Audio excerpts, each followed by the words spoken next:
Hey everyone, welcome back and happy Tuesday. Okay, guys, so we have the Valley tonight. We have Vanderpump Rules. We're going to be back tomorrow. Everyone, I have received a few DMs and also emails asking about Jason being on with me. He will be on with me eventually again.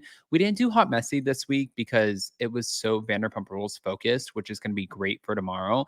But otherwise, I don't know. I think that right now, him and Josh and everyone are taking a hiatus on Anchor Watch. I'm not quite sure, but you will see him again. He's not gone forever. We have a lot of things going on. We have a new house. We have a new puppy.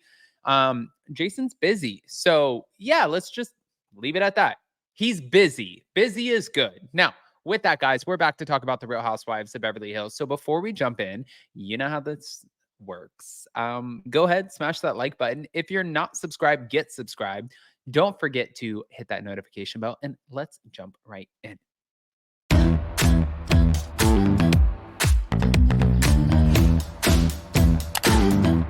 Cause no one can do it like we do it, like we do it, like we do it. Cause no one can do it like we do it, like we do it, like we do it.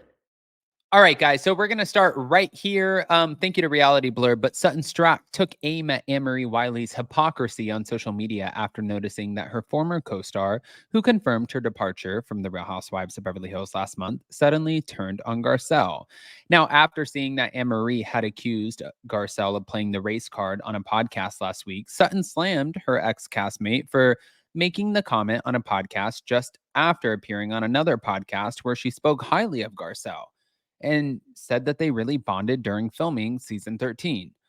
We actually filmed a really fun afternoon. She came over to my house and had this amazing talk, this awesome heart to heart.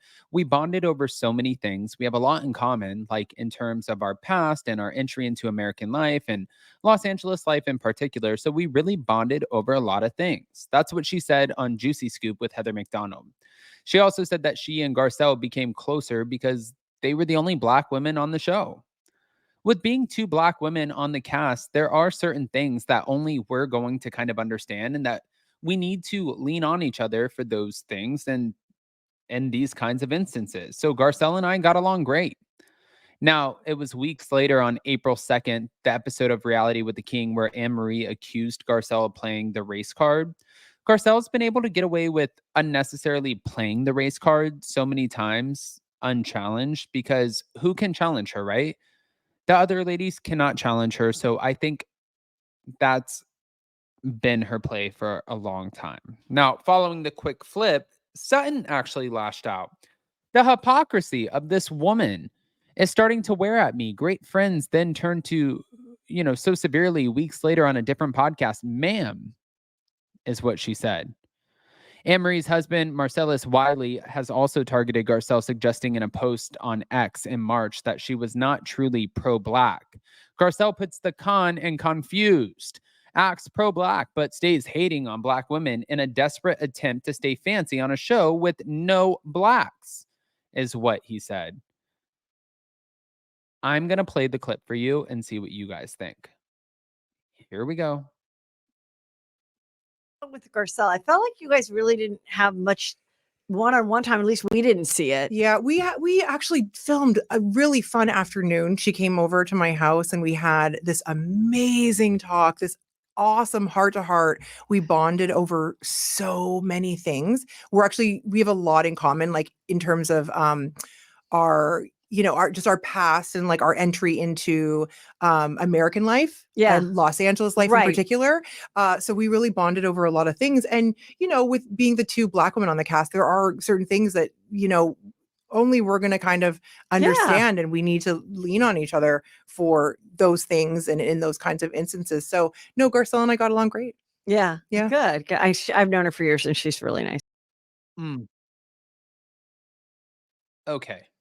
Well, now moving on, I have to talk about this. Now, thank you to page 6, but we know that Rihanna is a huge Housewives fan, and apparently she is chiming into the conversation when it comes to Kyle Mauricio. Rihanna is sold on Kyle Richards and Morgan Wade as a couple, and the fact that Kyle and Mauricio are going to be splitting even if her and the country music singer will not admit it. She said, I mean, duh. That's what she told Interview Magazine in her spring 2024 cover story published on Tuesday when asked whether she believes Kyle Richards and Morgan Wade are romantically involved. Listen, I love Kyle. It's weird commenting on her relationship because I don't know the facts. I just feel like she was able to reobserve her marriage through a new lens. Now, Rihanna speculated that the singer, being Morgan Wade, made Kyle feel valued and cute and quirky and fun when Mauricio took her for granted.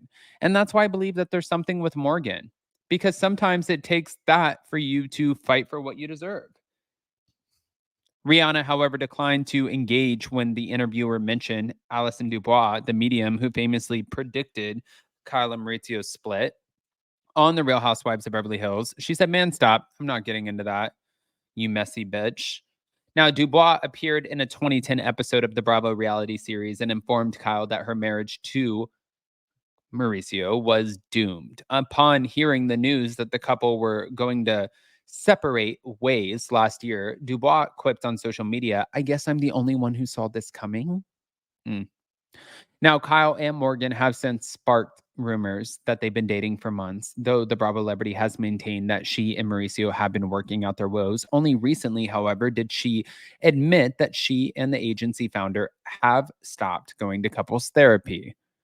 Yeah.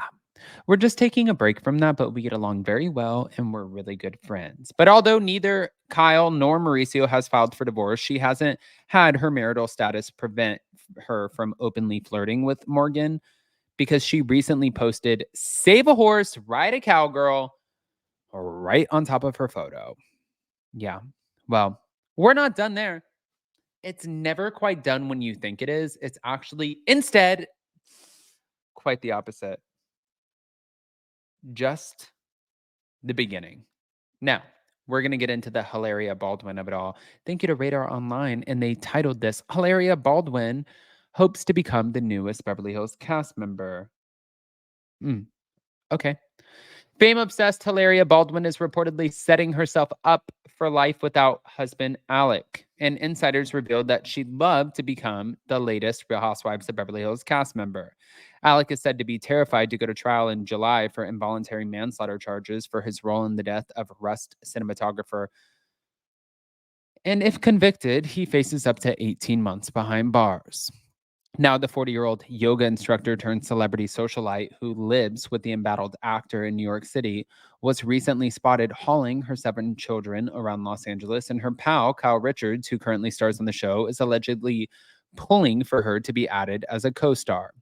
When asked who would be a good choice to replace recently dumped cast member Annemarie Wiley, Kyle teased she lives in New York, but maybe she would move.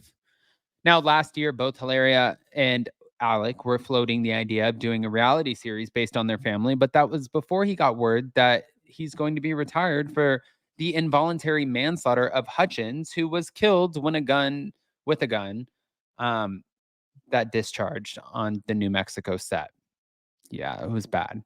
With the possibility Alec could be locked up, Hilaria allegedly wanted a gig that would keep her in the celebrity spotlight and take her and the kids to the West Coast. They said that she's terrified of losing all attention she's gained as the wife of him if he's away in prison, and this would be the perfect fit. But she has apparently the experience of manipulating reality. She created a whole false narrative about herself as a Spanish aristocrat a couple of years ago, even faking a Spanish accent, that she was born and raised in Boston as Hillary Hayward Thomas. She's made for reality TV. She loves being the center of attention. This is a win-win for her, especially if Alec winds up cooling his heels behind bars. This is a lot. I want to hear what your guys' thoughts are. Pop off in the comment section. If you are not subscribed, get subscribed. Don't forget to hit that notification bell, and we'll see you next time. Love you guys.